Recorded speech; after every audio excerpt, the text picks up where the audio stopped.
Powered by the Montana Television Network. This is the 10 o'clock news on KPAX, Montana's news leader. Good evening, I'm Kent Lutzen. A rain-snow mix will continue for many of our valleys Monday and Tuesday, but our northwest Montana valleys will start to switch over to snow sooner than later. Let's turn it over to Aaron Yost, who has the latest on the potential for a significant snow event. Aaron?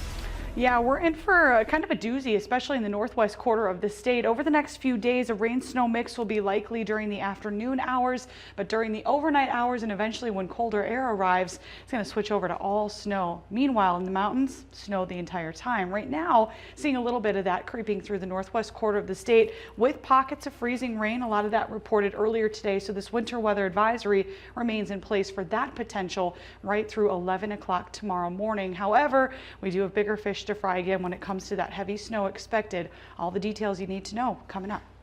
Thanks, Aaron. As the deadline for the tax cut vote approaches, lawmakers are speaking out in a last-ditch effort to garner support either or for against the plan. CBS News' Laura Podesta wraps up the commentary.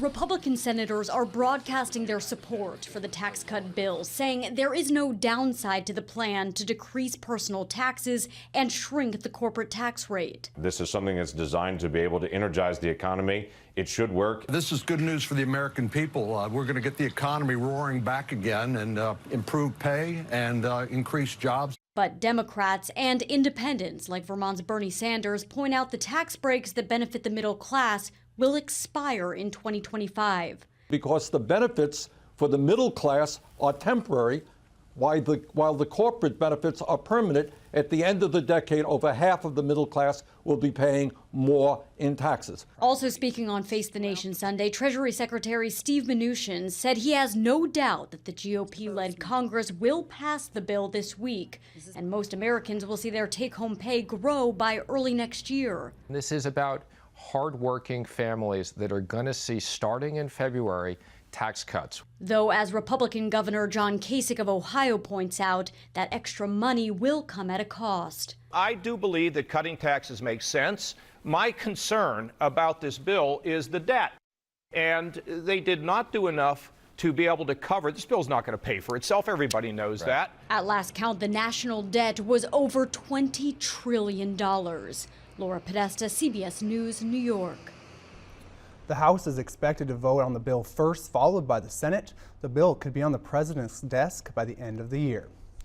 And a power outage that shut down Atlanta's Hartsfield-Jackson Airport on Sunday could affect air travel across the U.S. this holiday week.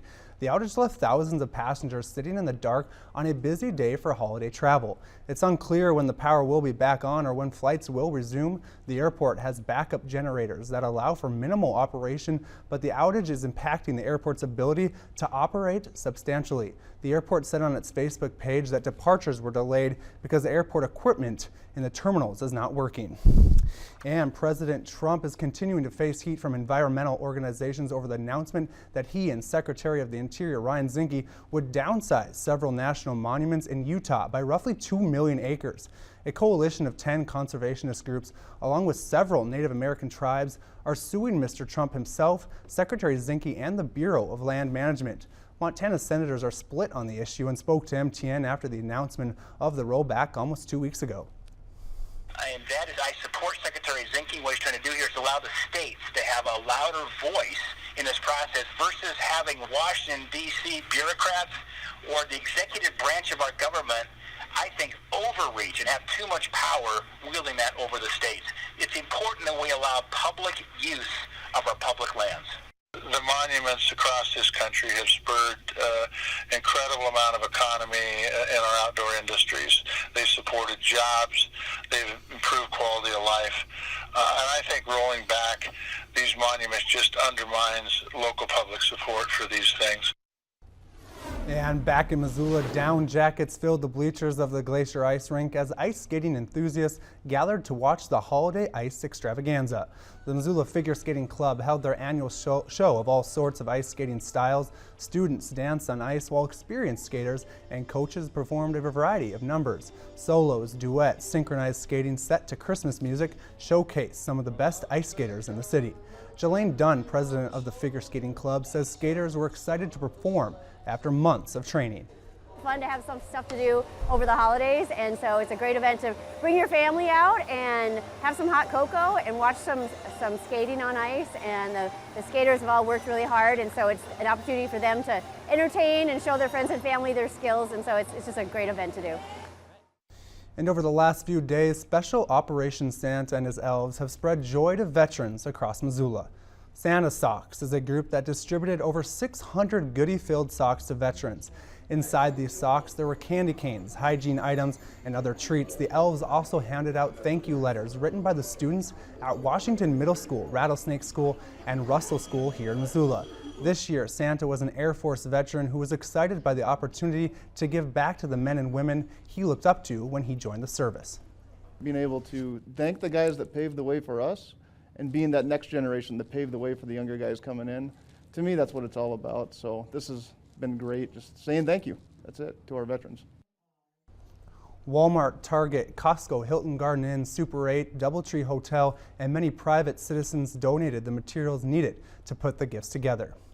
And you still have time to donate to our annual holiday food drive. So far, our viewers have donated just over 5,400 pounds of food.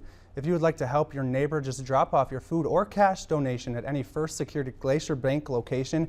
You can find that information at our KPAX website.